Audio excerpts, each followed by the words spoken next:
Take this and get out of here, my mother-in-law shouted as she handed over divorce papers. She, who believes I'm just a housewife, has become very aggressive. I feel pity for her, being deceived by my husband's lies. I took the divorce papers, struggling to hold back laughter, and left the house. I wonder what will happen next. I'm really looking forward to it. I'm Kelly, and I am 26 years old. I've launched an online education business to help people learn skills that will allow them to work from home. That's right, I'm the CEO. Most of the business is left to my employees, and I currently work at my own pace from home. I married Brian 2 years ago. Brian tells people that he has an important position at a major company, but he's actually just a contract worker doing odd jobs there. Moreover, he's been telling people I'm a housewife. He says, although she does have an income, she's hardly active, so it's basically the same as being a housewife. At home, Brian treats me as a simple housewife and doesn't help with the household chores at all, even though I'm also working when he's at work. But Brian doesn't seem to understand that at all. He says, out of respect for your husband, I want you to forgive my white lie. But because of these lies, I'm harassed by my mother-in-law, Brian, who excels at his job and is our pride. Why did he marry a jobless woman like you? My mother-in-law, misunderstanding and thinking I'm just a housewife, often visits unannounced and criticizes me like this. I've repeatedly explained to her that I go to work and do the household chores too, but she just mocks me in response. You're really just relaxing all day, aren't you? And what's with this housework? If you're going to tell a lie, at least try to make it convincing. Of course, I've talked to Brian about her sudden visits, but he just says, just ignore what an old person with time on their hands says. It seems like it's not really his concern. He only contributes $500 to our household expenses, keeping the rest for himself. I pay the rent and add about $4,500 to our household budget, but it's still not enough each month. Brian spends it recklessly. Despite the fact that I am the one supporting the household, he lies to others saying that I don't work and doesn't protect me from my mother-in-law's sarcasm. However, I haven't been able to bring myself to decide on divorce. That's because Brian once supported me. Brian and I were classmates in college. Back then, I was tormented by Allison, a dominating woman. She disliked that I was thought of as better than her, despite being modest. I think it's natural for someone who studies hard to be evaluated highly, but Allison didn't seem to think so. Because of Allison's childish harassment, there was a time I even hated going to college, but I managed to graduate thanks to Brian's support. He also helped me launch my online school business. When I almost broke down from overwork at a busy company after graduating, he encouraged me saying, why not do a job that utilizes your strengths? You can do well by yourself. Thanks to his support, I was able to achieve a work style not bound by time and place. I am who I am now because of Brian's support. That's why I think I have to put up with him a little. I'd like a divorce, but can I really go through with it? I was pondering this when I accidentally found something shocking on SNS. I stumbled across a post that read, my beloved boyfriend bought me the latest brand bag, accompanied by a photo of a luxury bag and a man's hand. The man was wearing a luxury brand watch, the same model I had given to Brian, a limited edition. The user who posted this was, could it be Allison? I'm not connected with Allison on SNS, but because we have mutual acquaintances, her posts often appear in my recommendations. Looking at her past posts, there are several suggestive photos that indicate it's Brian. Allison must know that Brian and I are married. Because of our many mutual acquaintances on social media, it's highly likely she's seen my posts. And yet, she dares to post such photos. Is this a challenge to me, or just thoughtlessness? Either way, she's clearly underestimating me. I've been grateful to Brian and have put up with a lot, but I can't forgive infidelity. With this, I finally feel ready to decide on divorce. I immediately contacted a detective agency to investigate Brian. They soon found a lot of obvious evidence. Brian said he was attending a business school to become a full-time employee, but in reality, he wasn't attending at all, just hanging out with Ellison instead, and using my money to do so. To think, an affair with Ellison.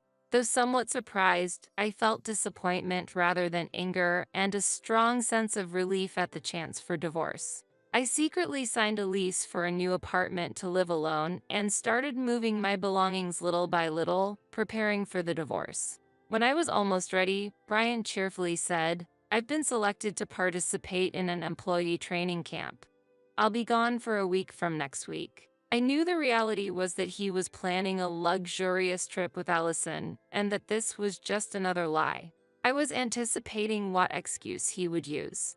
It's rare for a contract employee to participate in an employee training camp, but it sounded plausible enough. Classic Brian, a master of lies, I thought as I calmly observed him talking about how wonderful the training camp would be. Time passed, and Brian happily left for his so-called training trip. I was planning to finalize my divorce preparations, but the moment I started packing, the doorbell rang. It was my mother-in-law at the intercom, visiting and announced again. "Look, Kelly, Brian gave me this as a present." She barged in, showing off the same luxury brand handbag Ellison had posted on social media. "This is the latest model. He said it's a thank you for always helping out." "What has Brian given you recently, Kelly?"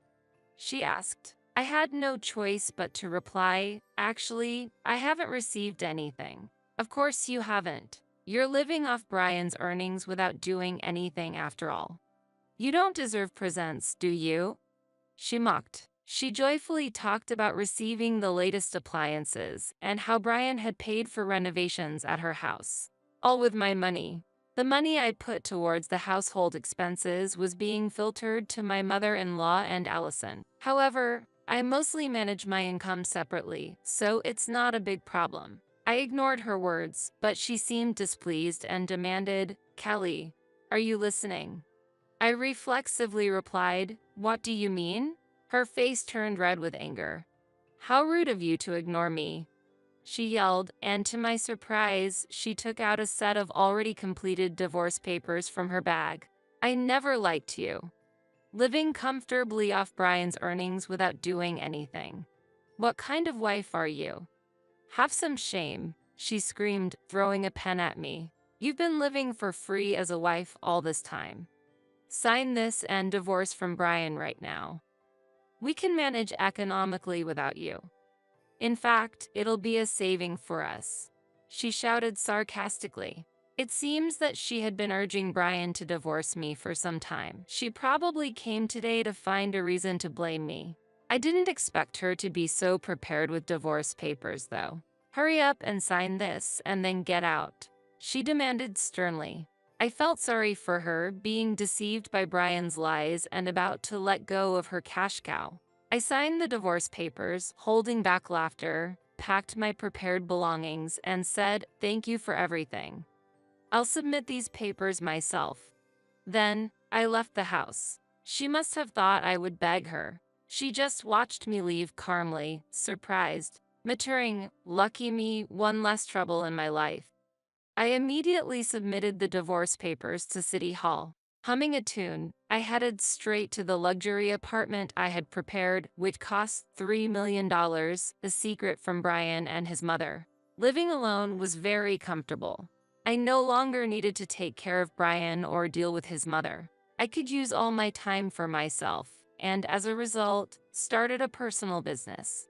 I was enjoying my newfound single life, but unfortunately, this peace didn't last long. It seemed that Brian had returned from his affair trip, which he had disguised as a training camp. When he realized I wasn't home, he called me. "Kelly, where the hell are you? Whatever it is, come back right now." "Why should I come back? Your mother told me to leave, so I did as she wished." "My mom? I told you to ignore whatever she says. Just come back, no complaints." "No, I don't want to. We're divorced now. I won't return to a legal stranger's house." "What? Divorce? What are you talking about?" "Your mother prepared the divorce papers. I just signed and submitted them to City Hall. I filed them the day you left, so the process is already complete. This divorce is invalid. Just come back. There's only $500 in the account, and I can't make ends meet. I said no. Since we're divorced, I'm not concerned about your living expenses. If you want to talk in the future, please go through my lawyer. The contact information is in my desk drawer. I ended the call and turned off my phone. Brian had just kept saying, "Come home." I wonder what will happen next. I'm excited to see. A few days later, Brian, through a lawyer, requested a formal discussion. When I arrived at the lawyer's office on the day of the meeting, unexpectedly, his mother was also there. Seeing me, she murmured, "That bag." Noticing the more luxurious bag I was carrying compared to the one that she had bragged about. "You have a good eye, mother. When you have money, you want to have at least one of these. By the way, why are you here?" I asked, and she looked down. "Mom knows everything. That I'm actually a contract worker, that you're running a company, and that you were covering most of the household expenses." Brian began quietly, looking embarrassed. "The divorce papers were prepared by my mother without my consent. I regret what I did, and it's my fault for lying in the first place. I won't let her say bad things about you anymore, so please come back and cancel the divorce." He seemed repentant, but it didn't resonate with me. In reality, it was just lip service. I know he didn't think that he had done anything wrong. He seemed to insist that his mother was the worst in this, and that he was not to blame. "I'm sorry. I can't come back." When I refused, Brian slammed the desk. "It's thanks to me that you became a CEO. Don't you have any gratitude? Since you're divorcing me because of your selfishness, I demand $1 million as compensation." He yelled. This was his true nature. The Brian I once loved no longer existed. In front of me was a pitiful man swayed by money. "Brian, don't say that." His mother tried to stop him, but he seemed lost and didn't listen. Lawyer. When I had come home, Kelly had taken all the belongings and disappeared. The divorce papers were made without my consent by my mother. Kelly's the one who abandoned all her duties as a wife and caused mental harm to my mother and I. Brian pointed at me and appealed to the lawyer. The lawyer sighed in disbelief and pulled out a document. "Kelly has said that she will accept the divorce quietly and won't pursue this matter further," the tired lawyer stated. Brian was shocked and speechless when he saw the document. It detailed his relationship with Allison, including photos of him mentoring and leaving hotels with her. "I'm grateful for your support in running the company, but I've repaid my debt. You enjoyed a luxurious life with my funds, spoiling your mother and having a good time with your lover." I was surprised it was Allison. "How was your luxurious trip with the woman who tormented me?" I asked Brian this, but he was pale and seemingly frozen. His mother, unaware of the affair, started causing a scene. "What is this? What does this mean?" Ignoring her, I continued explaining to Brian, "If the divorce goes through, I won't ask for any damages from you, or for you to return the living expenses you overspent. However, there will be no division of assets." His mother interrupted. "That's unacceptable. Kelly, actually, I've started renovating our family home." I thought Brian was controlling the finances. "And I've also bought new furniture and appliances." Brian can't make a living in his current state. "So, please reconsider the divorce. If not, please help us financially." Brian's mother put forth her unreasonable demand. I was astonished, and so was the lawyer. The lawyer took a deep breath and said, "Well, that's quite audacious, or rather thoughtless. Madam, you have no right to interfere in this matter. Can you please remain quiet?" He then turned back to Brian. "So, what will you do? If you continue to make a fuss, we'll claim damages and also reimbursement for the shared assets you squandered on your mistress. I'll send this evidence to your company as well." My additional remark made Brian slump in resignation. "Then I have no choice but to accept the divorce," he answered in a weak voice. Brian, a contract employee, but proud to be part of a large corporation, indulging in luxury with his wife's money, and worse, having an affair that could lead to job loss if exposed at his company. Wanting to maintain his corporate status, Brian reluctantly agreed to the terms. What about the house renovation? The credit card payment is due soon. Brian, answer me. His mother pressed, but Brian stood up silently, walked out unsteadily, and left the lawyer's office. His mother hastily followed him. I stared at the door they left through, deep in thought. Later, I sent the evidence of Brian's affair to Allison and sought damages from her. Oops, caught me. But Brian's mine now. I'll pay the damages, whatever they are. He's an elite at a big corporation. Allison laughed without a hint of remorse. Apparently, Brian had lied to Allison as well. He told our college friends that I was the CEO, but it seems that Allison didn't know this. When I informed Allison of the actual facts, her smug expression changed as she learned the truth. Initially doubtful, Allison then claimed, "But this means that I was deceived by Brian. I'm the real victim, and you couldn't possibly go against me." But her affair with Brian was a fact. "If you don't pay the damages, I'll send this evidence to your workplace and family," I pressed, and she quickly settled the payment. According to my friends, Allison tends to involve herself with married men and was already caught up in another compensation issue. But whatever happens to her is now none of my concern. Brian still sends me messages hoping for reconciliation. Unable to pay rent and returning to his family, Brian and his mother struggled to lower their living standards, quickly accruing significant debts on top of existing loans. Overworked and sleep-deprived from his job and other part-time work, Brian reportedly kept making mistakes at work. Brian sent me a message that made me laugh.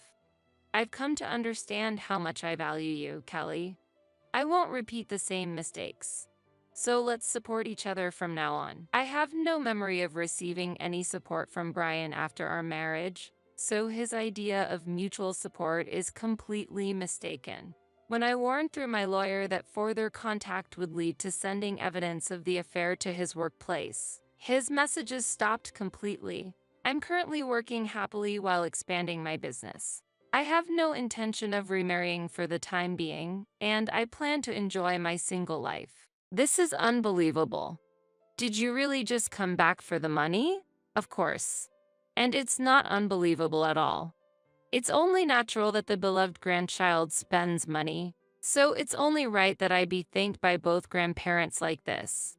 That's why Grandma needs to leave this world sooner. What are you saying? Grandma's asleep right over there. Hey Grandma, can you hear me?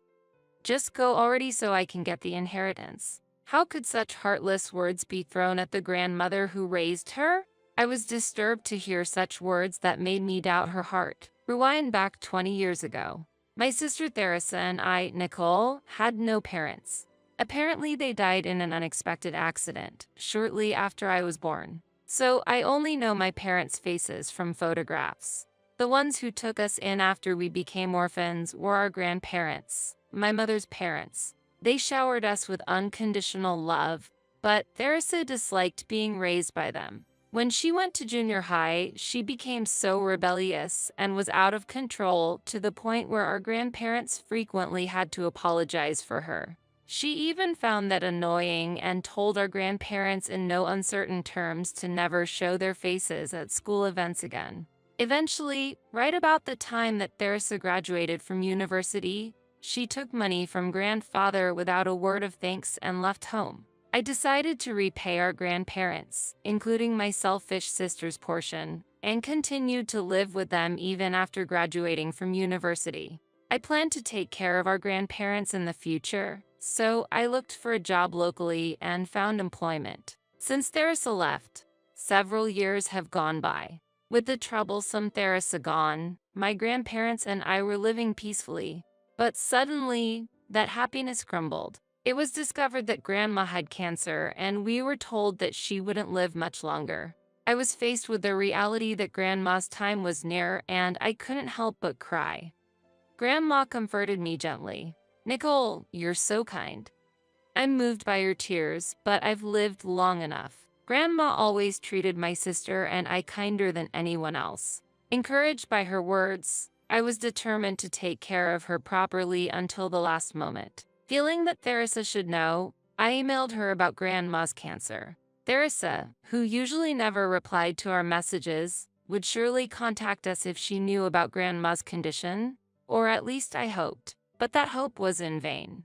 There wasn't even a reply from Theresa, let alone her coming to see Grandma. Grandma's health deteriorated rapidly. It was clear to me that Grandma didn't have much longer, and while holding back tears, I prepared myself for the inevitable farewell. To show my gratitude, I always kept a smile in front of Grandma and took devoted care of her with Grandpa. Despite the complete lack of communication from Theresa, I continued to update her daily through email for the sake of Grandma, who had always cared about Theresa. Even though Theresa disregarded our grandparents, I kept sending messages hoping to at least show Grandma Theresa's face before the end. Then, after many days had passed, the doorbell rang. When I opened the door, there stood Theresa, who hadn't been in touch for so long. Next to her stood a man with a flashy appearance, a stranger to me. Seeing my perplexed look, Theresa pointed to the man with irritation and bluntly said, "I got married. This is my husband. I'm Scott," he said with a brief greeting, and without hesitation, Theresa and this Scott walked boldly into the house. Seeing Theresa, who had returned home after such a long absence, Grandpa, who had been relaxing in the living room, exclaimed in surprise, "Theresa, you're back." Sitting on the living room sofa, Theresa asked arrogantly, "So what? How much does Grandma's inheritance come to?"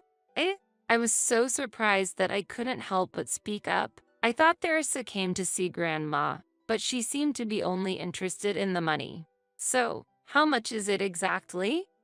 Theresa asked again. Scott, sitting next to her, turned to Grandpa and said, "Oh, Grandpa, I'm thirsty," hinting he wanted a drink. Disgusted by the selfish behavior of the couple, I shook my head and said, "I don't know how much. Besides, it's rude to talk about inheritance when Grandma is still fighting for her life. You know Grandma has a fortune, Nicole.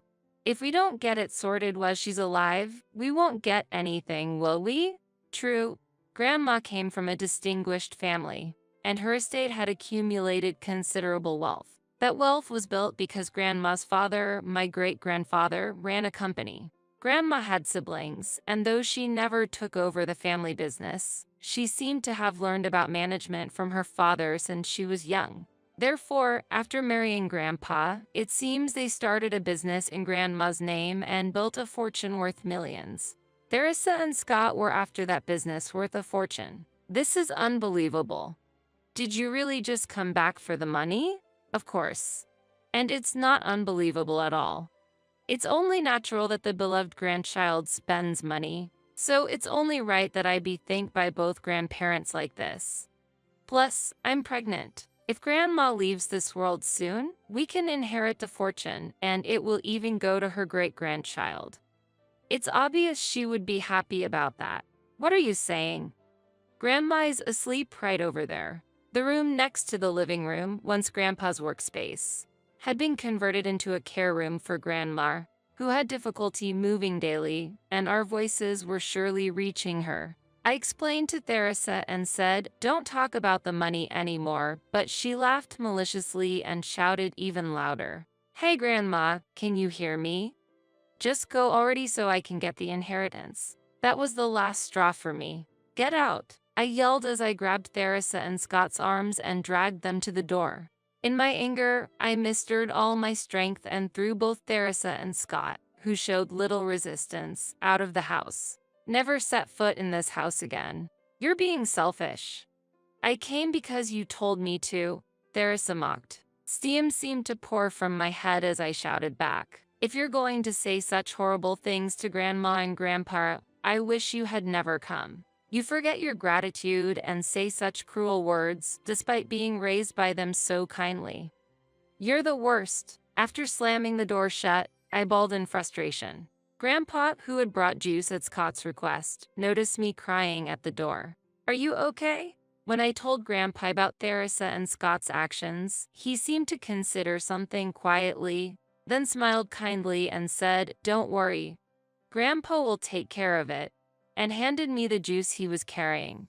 Time went by, and after a long battle with her illness, Grandma left us.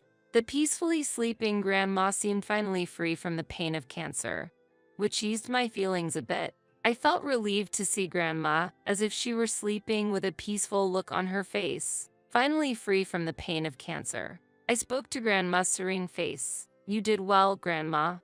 Thank you for everything." After the funeral, I returned home to find Theresa and Scott waiting.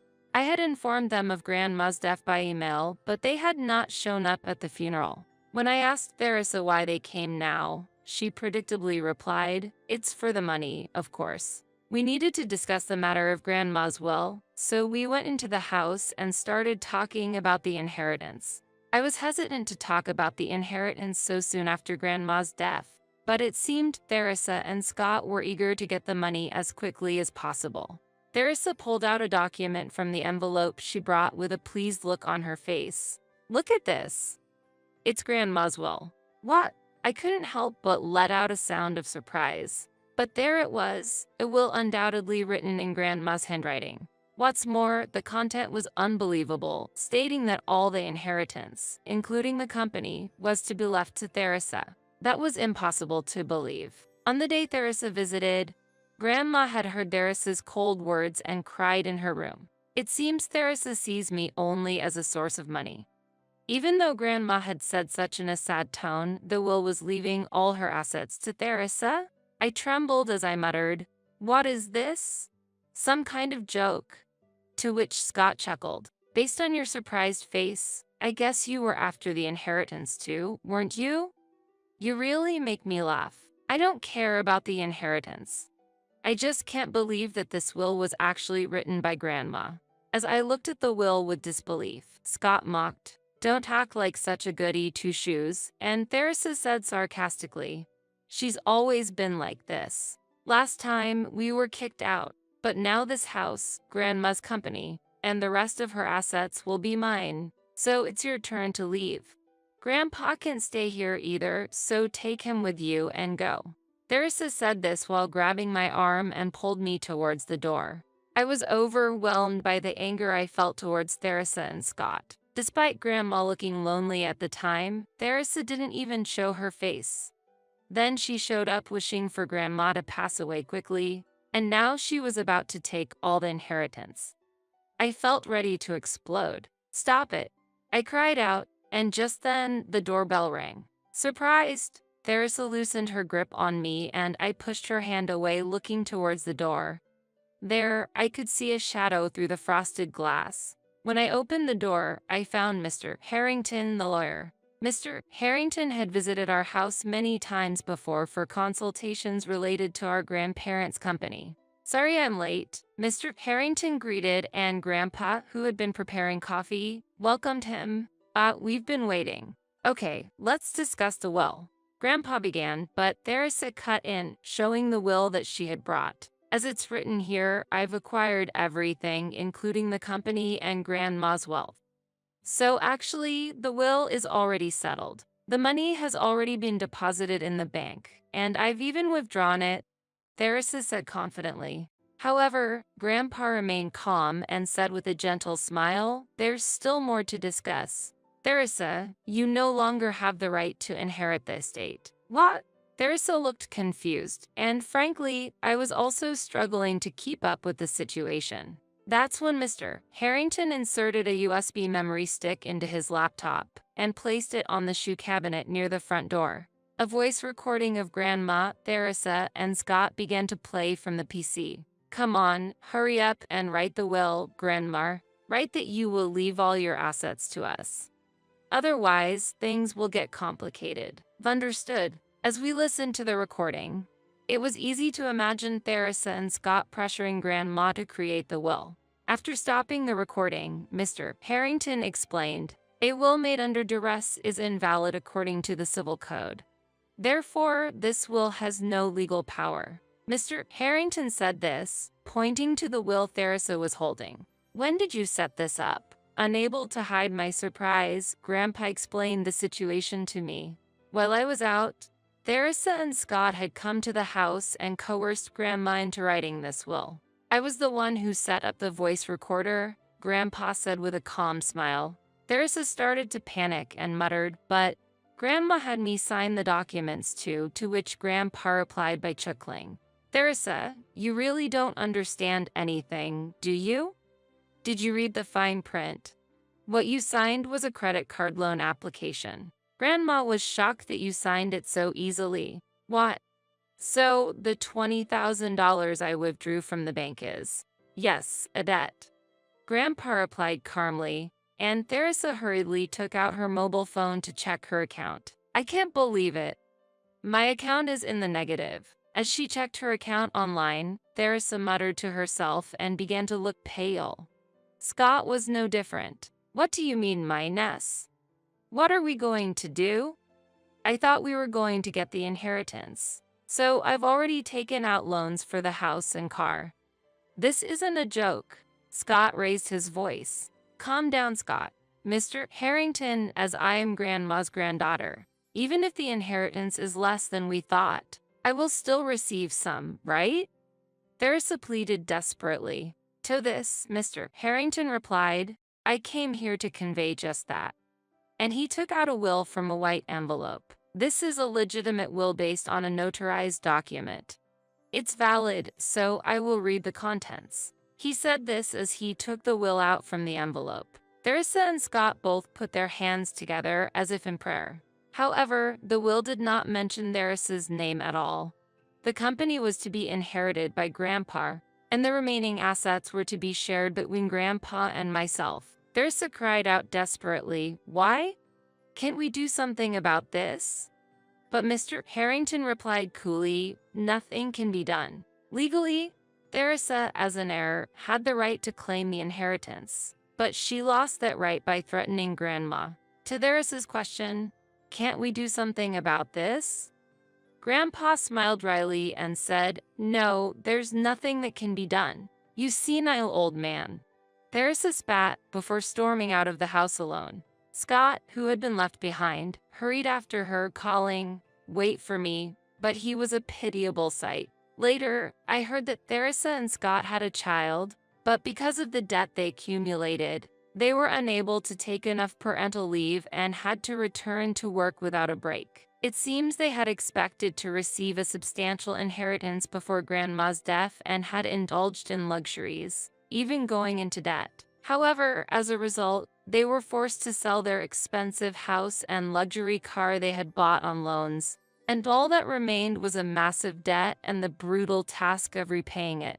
Theresa and Scott once came begging for help, but Grandpa turned them away coldly. The financial difficulties took a toll on their marriage, and eventually, they divorced. I heard that Scott returned to his parents' home, and Theresa tried to come back to this house, but I refused her firmly. "This house is my property, inherited from Grandma, and I won't allow Theresa to live here without my permission." I heard a rumor that Theresa was living under a bridge, financially ruined.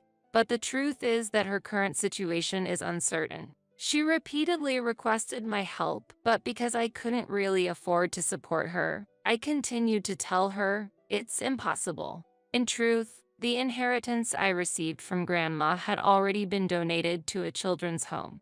Having lost our parents at an early age, I could deeply empathize with the orphans. If it weren't for my grandparents, Theresa and I would probably have been raised in such a facility, so I donated, hoping to bring a little happiness to the children there. When Theresa came asking for help, I told her about the donation. She was very surprised and said, "You should help your own family first," but recalling her past, I had no intention of helping her. Time went by, I got married and was blessed with children. Grandpa seemed content with my happy life and passed away without suffering.